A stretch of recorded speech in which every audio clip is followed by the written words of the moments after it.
Alright guys, today we're working on the inner fenders still, but it's the finishing day. We're finishing them up. They're going to be all done. We got to finish panel bonding and heavy seam sealing the passenger side one in, and then we can put the driver side one in. And we're using heavy panel bond so that way we can pull these back out when we need to put the new wheel tubs in for the 4-wheel underground Cougar towers and Radflow coilovers that we're going to be putting in the back because I can't leave anything alone. So we're using that so we can pop these back out in the future to easily do that. But like I said in the previous video, we're getting this done because it sounds like there's a werewolf snoring in the back of the truck every time we drive it anywhere. So we're going to get this done and then also move on to panel bonding the battery box base plate in. All kinds of shenanigans. So stay tuned. Now that I have your undivided attention, right, back to work on this thing. Welding some nuts back here. And that was a horrible sound. Right where that nut is, there's another one that's getting welded. Might skip that one for now, because I gotta find one. And weld another one right there. So stay tuned on the same bad time, the same bad channel. Oh, I just started and I just suddenly got really, really hungry.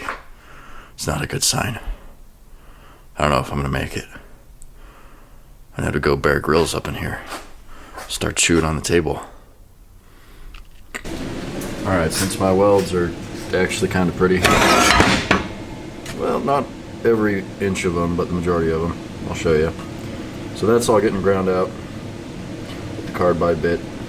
Carbide bit, if I can speak. Hey, I don't have to grind anything for that one. Yay! That bit, I don't have to grind either, so makes life a lot easier.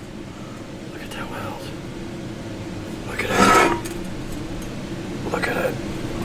Yeah, I know they're not perfect, but you know what? They still look pretty damn good.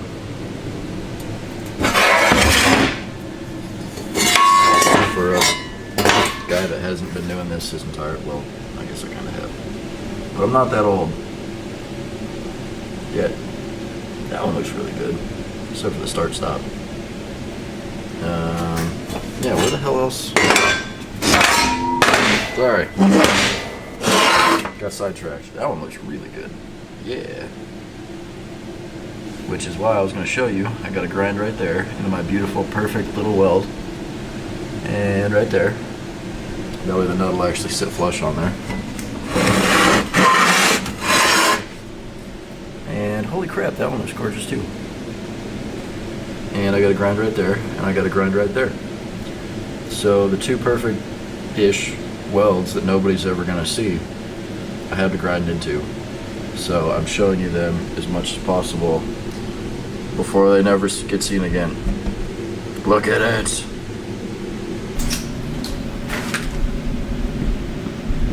Everybody asks, well, what the hell do vegans eat? There you go. Table.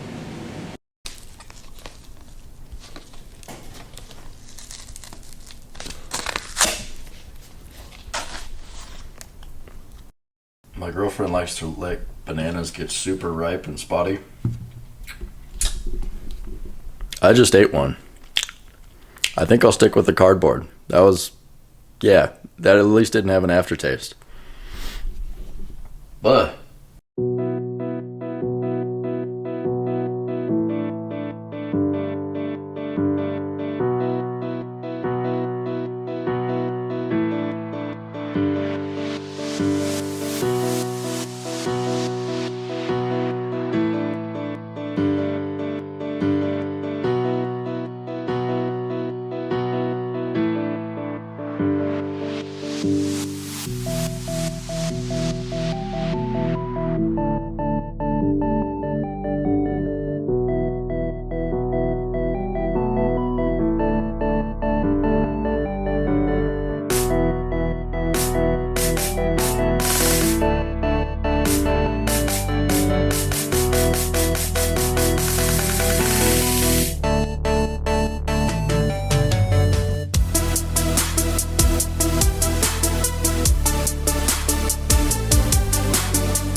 Alright, time to tack up these nuts. Take the battery out, weld it up. Let's do it.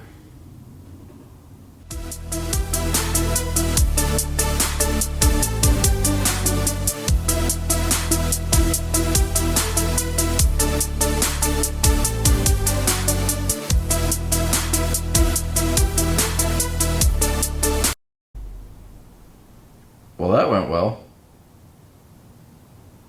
No, it didn't.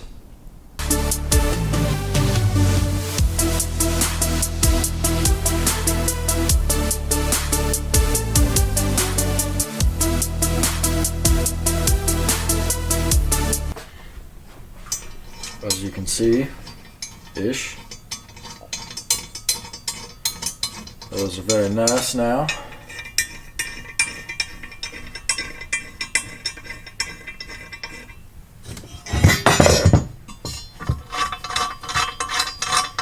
I tapped all the holes and I ran the die over all the bolts, and so far we're looking good. One of the bolts really wasn't having it.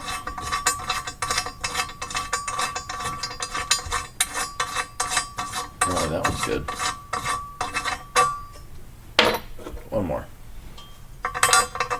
Is that the one? No, that one's pretty good too. Maybe it was this one. No. I don't know. All feels good now. So, that's good. This thing is going to go in its home. I'm going to grab some panel bonding stuff. Run a nice little bead of it right there. Not really a bead, kind of like a big flat spot. Probably 3/8 of an inch, maybe ½ inch. All that. Maybe I'll do a little bit. Yeah, I probably won't do a little bit in there, because if it ever did need to come out and I glued it in there, you'd have to like rip the fender off because that would not let go. Anyway, after the back of that's glued down, the front bit here is going to get a few little welds. I'm not going to weld the whole thing because it's sheet metal and it would take forever, and just, I don't know, sheet metal, so it'd be pointless anyway.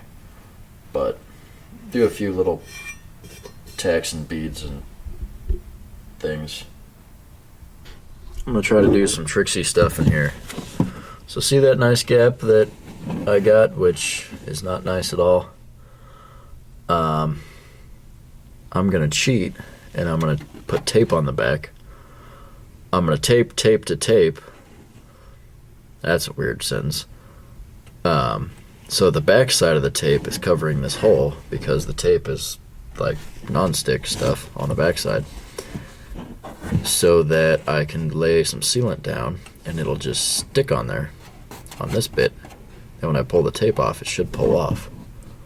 I mean, works great in theory, right? Or in hypothesis.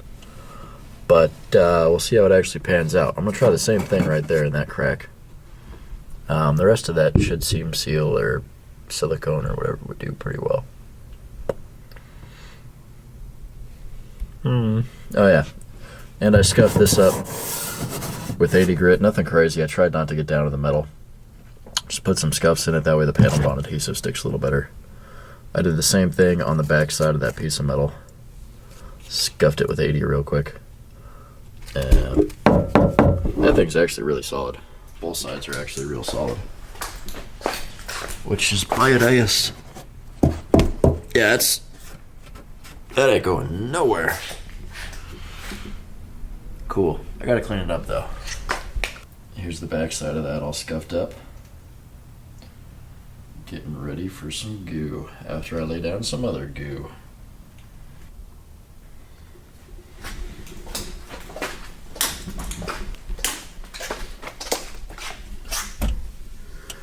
You can kind of see what I'm talking about now. Not sticky. And a whole mess of tape. You can kind of see. Sorry, fender's in the way of the microphone, or else I'd get in there a little better. And there's a magnet in the way of the camera. Yeah. Nope. Yep. Panel bonding adhesive. I need that. Self-leveling. That's not exactly what I want, but it might work. Self-leveling seam sealer. All self-leveling means is it's runny. Heavy-bodied seam sealer. That's what we want. We want it to stick because we're doing vertical surfaces. Those getting a little low on those. Should be enough for this project though. Yeah. Color. Got no primer. What's that? Nope, that's empty too. Alright. Oh, that stinks. That is very, very much stinky. Probably helps if I grab the gun too. Oh, yeah. I was gonna get my respirator anyway, but woo! Brandon's over here hunched over in the wheel well working on putting the he's putting heavy bodied seam sealer in there, so that way when we need to pop these inner fenders back out when we put the four-wheel underground components in the back and put coilovers on the back. So he's getting that all sealed in there really nice, and then when that's done he'll move on to getting the base plate 3M panel bonded in. Right now he's just kind of smearing it around in there, making it all real good, making it all real sealed, I mean.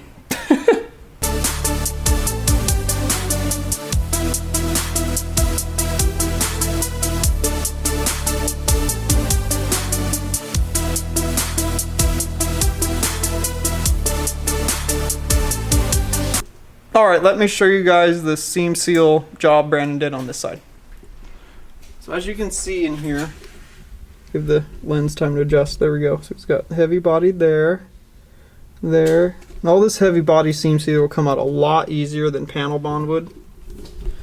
It'll be a lot easier than panel bond because panel bond's almost like a weld, or it pretty much is. So this we can pop off and not destroy the outer skin, and then anything that's on the inside we can just cut because we're going to make those custom tubs for the four-wheel underground towers and the Radflow coilovers to be on. So that'll be a future thing because like I said before, I can't leave anything alone. It's just my personality. So he's working on the driver's side now a little bit. He's taping on the outside skin so that way if he gets any of that on the outside, he doesn't have to worry about it. He can just peel the tape off and be done with it.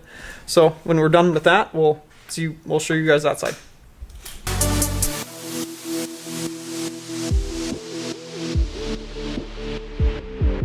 Okay, let me show you guys kind of the driver's side here where he got the panel bond up in the fender here. Kind of show you without getting you sick here.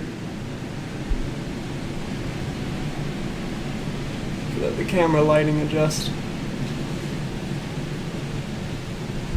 A little rough, sorry. Kind of see where he's got it all laid. It looks really good. Okay, sorry about that. So now that we've got that done, he's ready to, oh, and the passenger side inner fender's all panel bonded in and heavy seam sealed. So now that that's all done, Brandon's loading up is another tip on the end of the gun here on the 3M panel bond, and he's gonna go ahead and panel bond the battery box base plate in.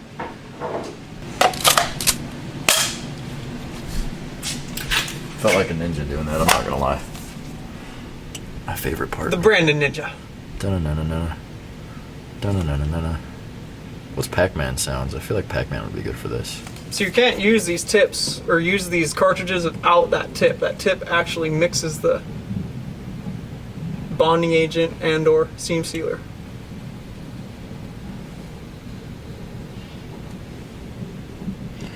Ooh, yeah.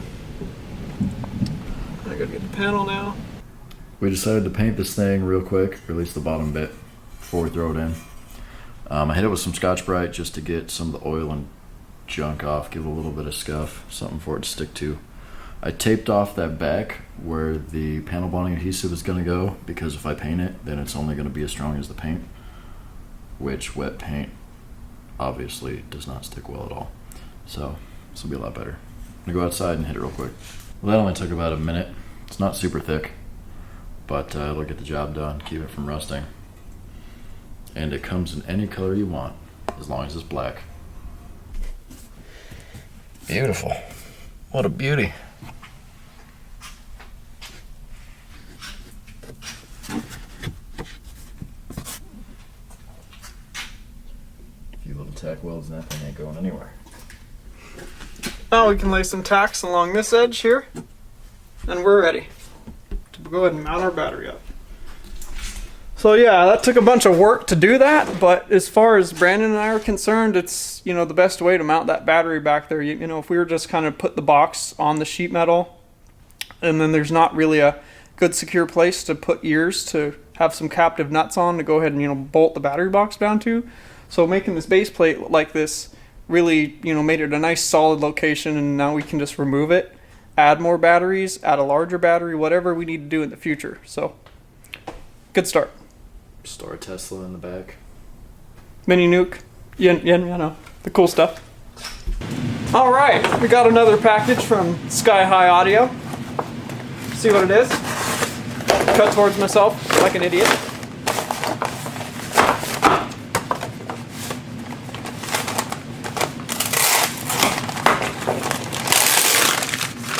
It's not working out.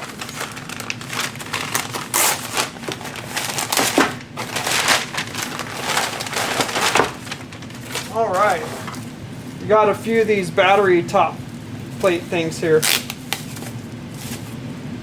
These are really cool.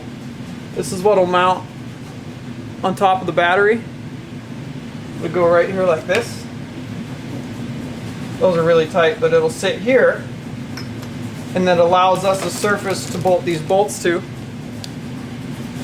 The bolt are lugs on, so this will be a nice, safe way of mounting those, and it gives you extra spots to put your grounds and your powers as well. I goofed. I meant to order 2 of these that clamp on the regular batteries for my Dodge, but I goofed and ordered 4 of them, so maybe Sky High will let me send these back. Or they're only 20 bucks a set, so I'll probably just keep them for the next battery, because I'm going to probably add another one of these batteries in the back of the Foreigner when we put the Rockford Fosgate subs in. So there you go. So now that I got those battery terminal parts open, Brandon's going to go ahead and get the front of the battery box welded in the back of the truck, and then we can go ahead and mount this battery up finally for a final time.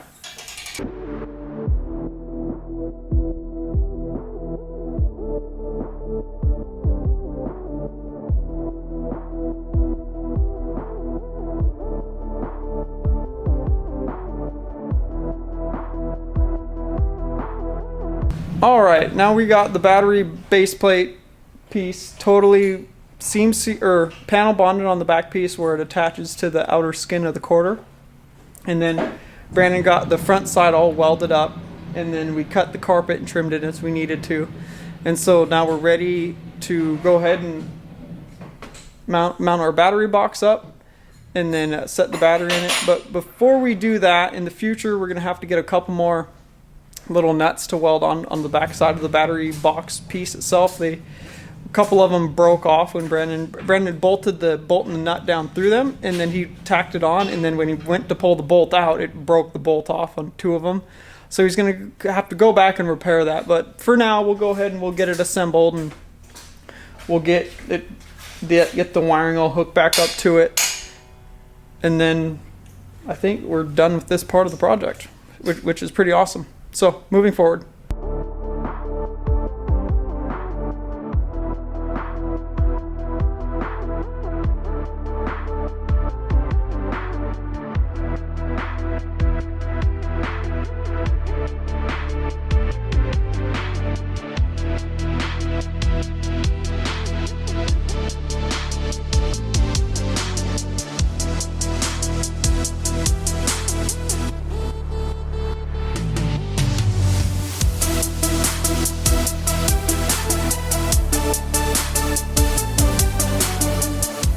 now that we got the battery finally in its home and the battery box all put together, we put our sky-high audio posts on top of our excess power V3400, and now we're ready to go ahead and shorten up our ground cable and make some adjustments with the cable. So we're going to go ahead and pull out our sky-high audio cutters, lugs, and put all this together, our ground wire.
Okay, bros, now that we're all finished with the battery box quest, now we're ready to go ahead and pull out our four-wheel underground Heim joints for the steering and get out the dome tubing I picked up the other day from Tacoma Steel, and take some measurements and then go ahead and make these dome tubing steering rods with the four-wheel underground Heim joints on the end.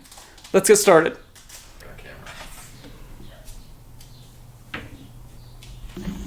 Brandon's like, I'm not saying what these feel like on camera, but you know, you guys know what the term is. They're so new and tight, and oh my god. Yep. So here's our Heim joints from Four Wheel Underground here. These are ordered these up through them. They didn't have these before. They started stocking these recently, and they're nice. So now that we got those out, Brandon's going to go ahead and take some measurements of our steering rods. You know, the one that connects the two high steer arms, and then the steering rod that goes from the passenger side high steer arm up to the steering box steering rod. So he'll take the measurements off of those, and then we'll get these down to our little chop saw thing. It's not like a traditional abrasive chop saw. It's actually got teeth, and you use lubricant with it.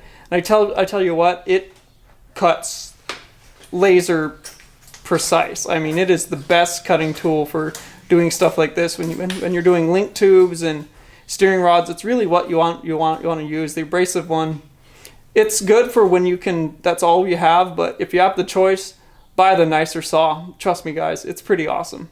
It's so badass. I can't remember what it's called, but it's got a big blade on it with teeth, and you use lubricant after you cut dome and whatnot. But anyways, we're going to go ahead and get this dome cut up. Alright, well now Brandon got the steering rod that connects the two high steer arms. So now that he's got that off, he's just got to take this other piece off that connects the high steer arm and the passenger side up to the steering rod and the steering box.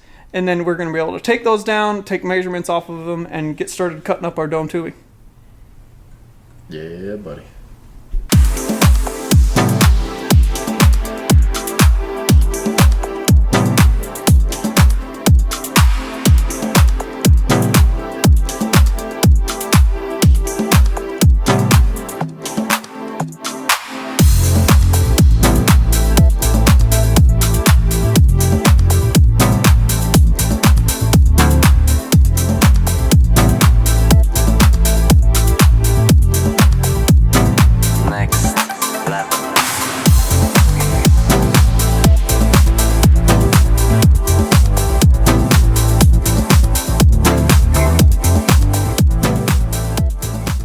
Alright bros, another day at Cougar House Garage has elapsed. So this morning, Brandon got most of the battery box completely finished. He had one of the bolts break off after he welded it in. He had the stainless steel screw holding the bolt, or the nut down, and then he tack welded it on. He went to pull the screw out, or the bolt, and it totally just broke off on him. So he cut that one off, and he'll get another little captive nut and weld it on there. And then that's the only thing he has to do on the battery box to make it complete. So we went ahead and he finished up the inner fenders and got them all heavy panel bonded and seam sealed in. So we can easily get them taken out in the future when we upgrade to the coilovers in the back with four-wheel underground Cougar towers, because I can't leave anything alone. So we got all the inner fender stuff done, and then he went ahead and he panel bonded the battery base plate in there after he had tack welded its captive nuts on it as well. And then he welded it along the front where he could, where it wasn't on that outer skin of the quarter panel there. Got that welded up nice, and then we went and go ahead and we assembled the battery box, put that all together.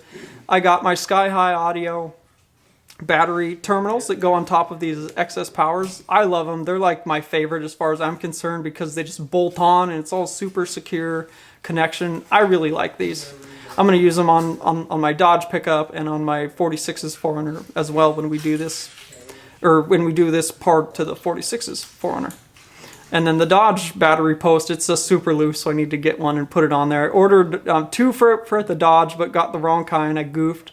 So I'm going to order up some right ones from Sky-High for the Dodge. They're only 20 bucks, so. And then Brandon moved on from there. We made our battery cables. We had to shorten up the ground a little bit and put it on, and then we modified our little battery fuse back there a little bit. We're going to upgrade to a breaker back there, so that's just kind of temporary. That's why the wires are kind of bent at tight angles and stuff. So that's just temporary until we get a breaker. Breaker is much better. We can just hit the breaker button whenever we're not using the 4Runner and have the charger on the battery maintaining it. And then after that, Brandon pulled out the steering rods off the 4Runner, and we got measurements off of them so we could start making our dome tubing with Heim joints steering rods. So we got that halfway done. He got one of the steering rods cut and beveled and ready for us to weld the four-wheel underground slugs into their Heim joints. So we're kind of there. Tomorrow he'll come in, he'll weld the slugs in, and then he'll cut and do the steering rod that goes from the steering box rod arm down to the high steer arm. So he'll get that made tomorrow, as well as we'll run up to Billy Bob's Off-Road and pick up our third member that they rebuilt for us and resealed, and then continue working on the 4Runner tomorrow. Thanks for watching today, guys. Thanks for your constant support as always. Thanks for being here. Thanks for liking. Thanks for subscribing. And if you guys want to see more of Cougar House Garage, check us out at cougarhousegarage.com. Check us out at Facebook//Cougar House Garage. And then follow us on Instagram. We are Cougar House Garage. And we'll see you guys next video.